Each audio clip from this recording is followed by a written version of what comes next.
अस्सलामुअलैकुम dear students, hope you all are doing well. I am Quratul Noor. आज हम discuss करेंगे या आज हम देखेंगे कि इक्विलिब्रियम क्या होता है। हमने जब साइंस की स्टडी हम जब करते हैं तो हम एक वर्ड बहुत ज़्यादा सुनते आ रहे होते हैं, इक्विलिब्रियम। हम 8th क्लास से ही हम सुनते आ रहे हैं कि इक्विलिब्रियम क्या चीज़ है। तो आज इक्विलिब्रियम को ही हम देखेंगे।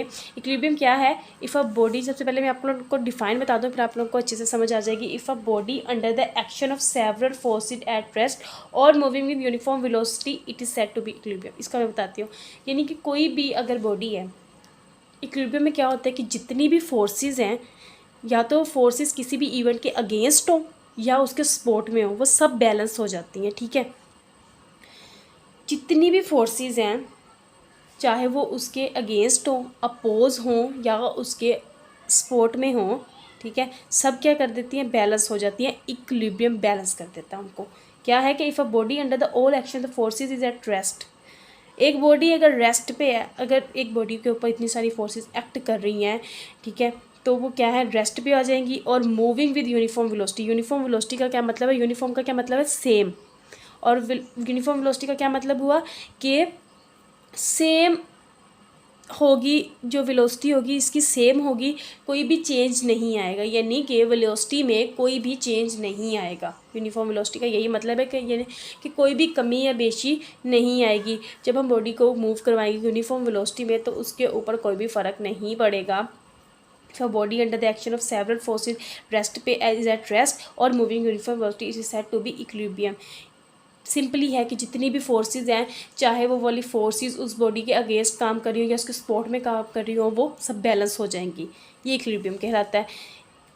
फर्स्ट कंडीशन ऑफ इक्विलिब्रियम क्या है? अ बॉडी एट रेस्ट और मूविंग विद यूनिफॉर्म वेलोसिटी। यानी कि कोई भी बॉडी अगर वो रेस्ट पे है या मूव कर रही है यूनिफॉर्म वेलोसिटी में, यानी कि उसकी वेलोसिटी जो सी है वो चेंज नहीं हो रही, सेम है उसकी वेलोसिटी, है ज़ीरो एक्सेलरेशन, तो उसकी एक्सेलरेशन कितनी होगी? ज़ीरो हो जाएगी। एक्सेलरेशन, डिस्प्लेसमेंट, डिस्टेंस, तो बेटा ये आप लोगों को इनके कॉन्सेप्ट पता होने चाहिए। तो आप लोग ये जाके या तो यूट्यूब से वीडियो से जाके आप लोग देख सकते हैं या अपने टीचर से, आप अगर आप लोगों ने अंडरस्टैंड किया हुआ है तो आप लोगों को पता होगा। पहले डिफाइंड फिजिक्स में यही आता है, तो आप लोगों को ये पता होगा, आई नो।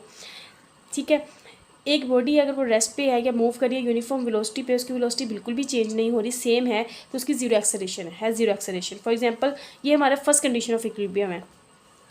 सेकंड कंडीशन भी करवाऊंगी, बट अभी मैंने सिर्फ शॉर्ट आप लोगों को बताया कि इक्विलिब्रियम होता क्या है।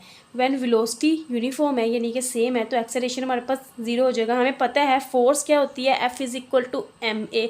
अगर हम एक्सेलरेशन को जीरो रखते हैं तो मैथ हमारे पास क्या हो जाएगा? ये पूरा प्रोडक्ट जीरो हो जाएगा, तो फोर्स क्या हो जाएगी? ज़ीरो।